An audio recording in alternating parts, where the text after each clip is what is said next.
Hello, and welcome to this week's Profit Maximizing Moment. This show is dedicated to helping business owners dramatically improve their bottom line with our weekly profit maximizing tips that you can use now. I'm your host and coach, Wayne Belisle, the Profit Maximizer. I'm also the founder of a local CPA firm that works with business owners to help them make more money and keep more of it from the IRS. I do that with our profit coaching programs and our tax planning system, which has saved my clients over $6.8 million over the last 5 years, all legally.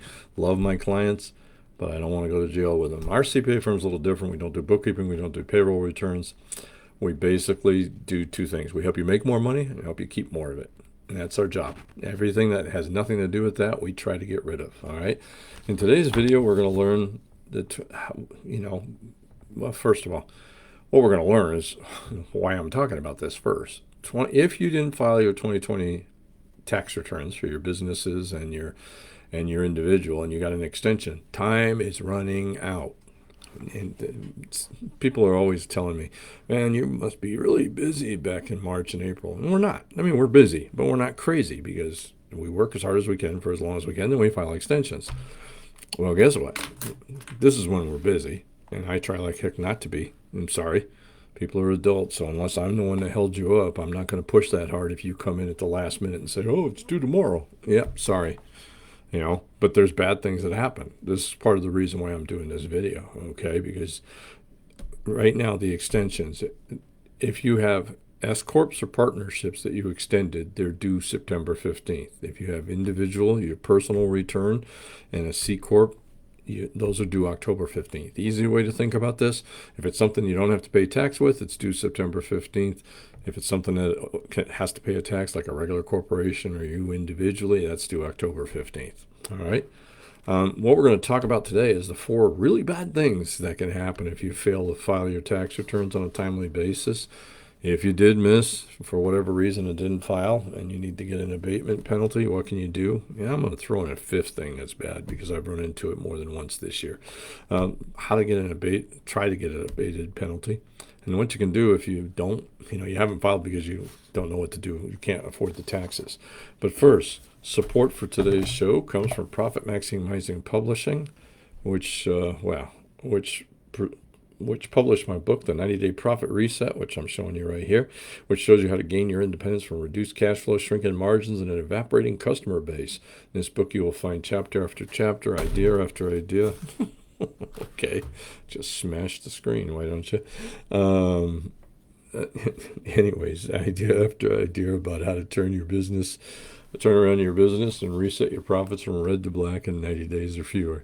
Even entrepreneurs who are making money will benefit from my book by learning how to make even more money. I'm sorry, we're at that point where I'm just getting punchy. Really feels like it's been a long month since last February. Not this February of 2020.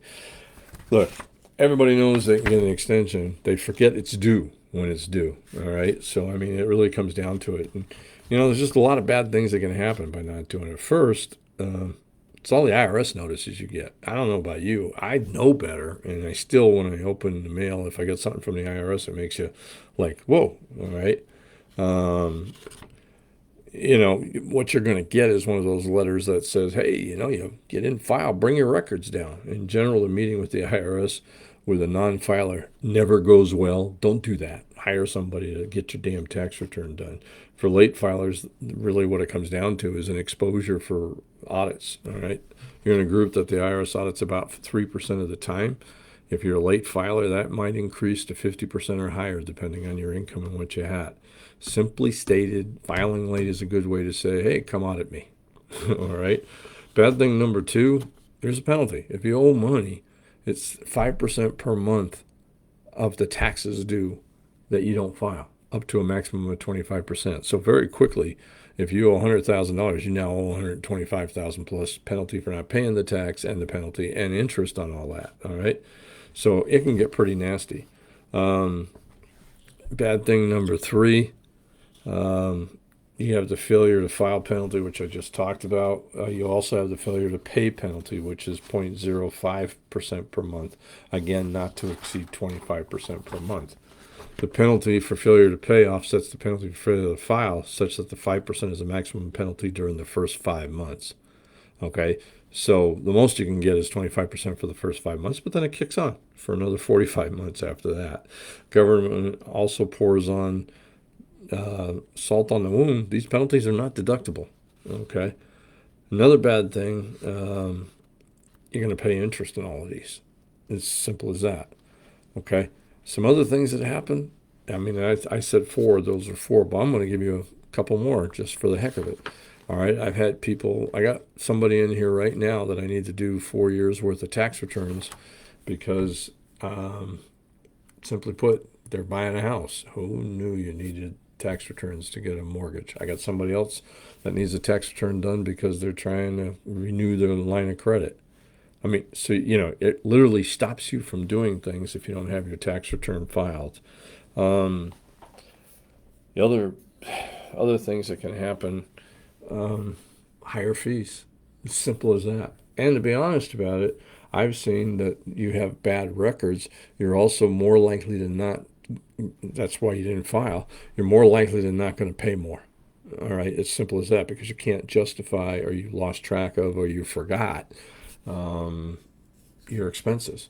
Now, most income is reported on a 1099 in some form or other to the IRS, so that gets picked up. All right, and what's going to happen? You're going to get this nasty gram because they pick up your income and they say you owe us 600,000. Well, they didn't take any of your deductions. All they did was take your 1099s. All right.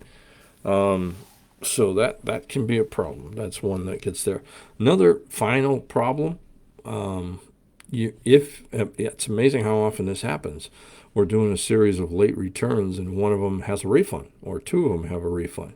Now, dirty little secret: the IRS will collect from you,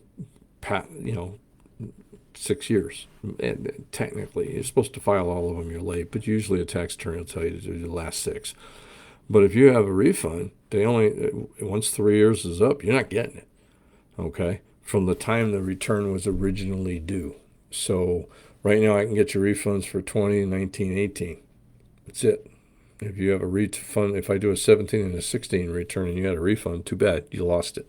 Thank you for your contribution to the government of the United States. Now, can you get out of it?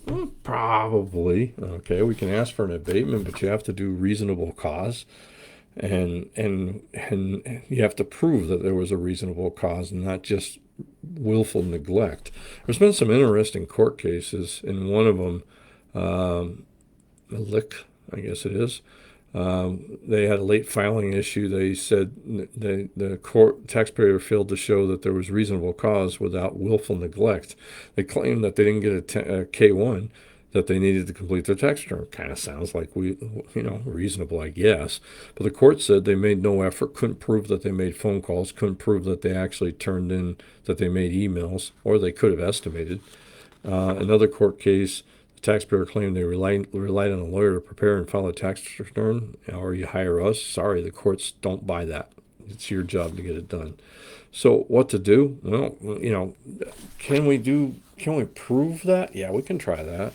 And then there's a little known thing where if you haven't had a penalty in the last 3 years on your return, then you can probably get an abatement on a penalty once every 3 years. That's at their discretion. So if they don't do it, you probably can't get much out of it. So again, best bet, don't be late. All right. Takeaways, don't get trapped. Get your darn tax returns in on time. Don't be late. Don't be one of the ones us CPAs hate. Okay, to be quite frank about it, we don't like this time of year. All right, because the records come in, and sometimes we're just doing the best we can. And if you don't have all the records, we can always, do a reasonable estimate and then come back and extend it. But more likely than not, it's got to be very reasonable, and I'm not likely to just take something just because. Now, have I had to recreate? Yeah, I had a situation with a business where they had a fire where all the records disappeared. We were able to kind of take the average of the last 3 years, and then actually the IRS bought that on cost of goods sold. Rare, okay. At the end of the day, man, just get your stupid tax return in. Don't bring it to your CPA at the last minute. I'll be honest, if somebody brings it to me on October 14th or September 14th, Even if it's simple, I'm probably not going to get it done because I've known from experience that about 90% of our errors that we make happen 5 days before a deadline. So I cut off early because of that. So don't do that. All right. Anyways, thanks so much for listening. I'll see you next week with another profit maximizing tip, and let's keep working to make next year or the next 12 months our most profitable 12 months ever. Thank you very much.